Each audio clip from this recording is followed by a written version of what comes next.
বেটা স্যার এবারে ধরিস না যাই মানা করে তাড়াতাড়ি ধরিস না বেটা স্যার বসেন না মিয়া সবাই বসো সবাই বসো এবারে ধরিস না বাপ নাই তোর কাছে আমি তুই সাবধান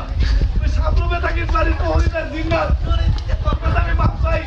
তুই সেখান থেকে আইছিস সেখানে চলে যা তুই আমার লোকের খেতি করিস না তুই আমার খেতি করিস না তোর কাছে বাপ চাই তুই সাবধান থাকিস জিন্নাত বাড়ির প্রহরীদের বেরিস না একদম বলি তুই ধরিস না তুই গ্রামের কারো খেতি করিস না আমার লোকের খেতি করিস না এই গ্রামে দুজনের খেতি করে রাখছিস তুই আমার খেতি করিস না এক লোকের দুই ছেলে এক মেয়ে ওই বাড়িতে তুই কিছু সমস্যা লাগিয়ে রাখছিস তুই আর কারোর খেতি করিস না তুই যেখান থেকে আইছিস সেখানে চলে যা মা আমি তোরে ধরবো না এই যে কান ধরছি তুই যেখান থেকে আইছিস সেখানে চলে যা তুই সাপ রূপে থাকিস বাড়ির প্রহরীদার জিন্নাত তোর কাছে আমি মাপ চাই না না এটা ধরা যাবে না এটা ধরলে আমার লোকের ক্ষতি হবে আমার ক্ষতি হবে এই গ্রামের 4 জনের ক্ষতি হবে তার 1 লাখ যে রক্ত উঠে মারা যাবে সবাই বুকে একটা ফুটান বিসমিল্লাহ করে সবাই বিসমিল্লাহ করে বুকে ফুটিয়ে দাঁড়ান এটা ধরা যাবে না আজ আমি দিরিম ফুট ধরবো না তুই যে এখানে আছিস মা আমি জানি না আমি তোর কাছে মাপ চাই তুই আতসী জিনিস বন্ধ হয়ে যাবে সবাই একটু মুখে কোন আলহামদুলিল্লাহ এটা সাপলা যেটা আছে এটা বাড়ির প্রহরীদার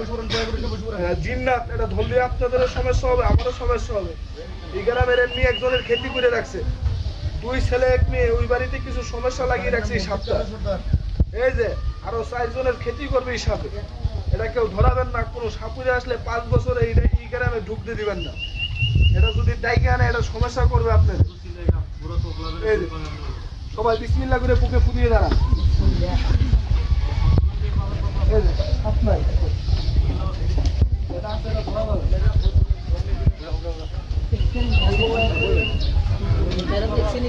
হ্যাঁ ওরান করে আছে রে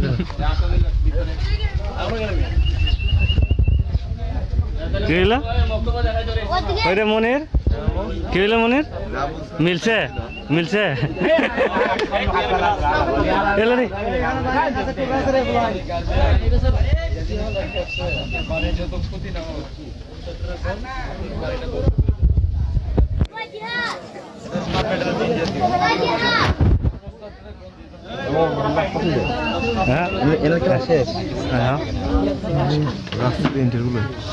একটা আলামত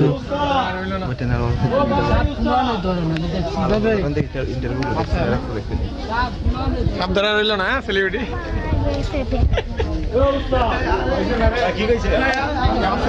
না না এটা জিন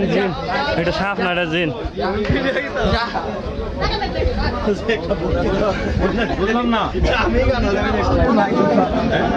পগলাইছে তো মাথা বুদ্ধি বলে আবার খালো বে গেলে বাড়িছে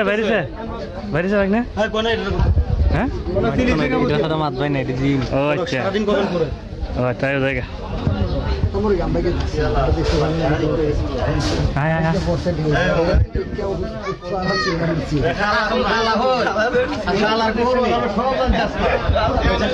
কোন দিকে কোন পুকুর হবে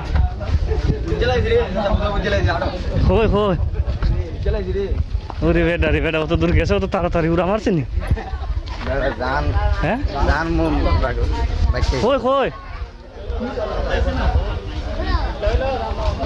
হ্যাঁ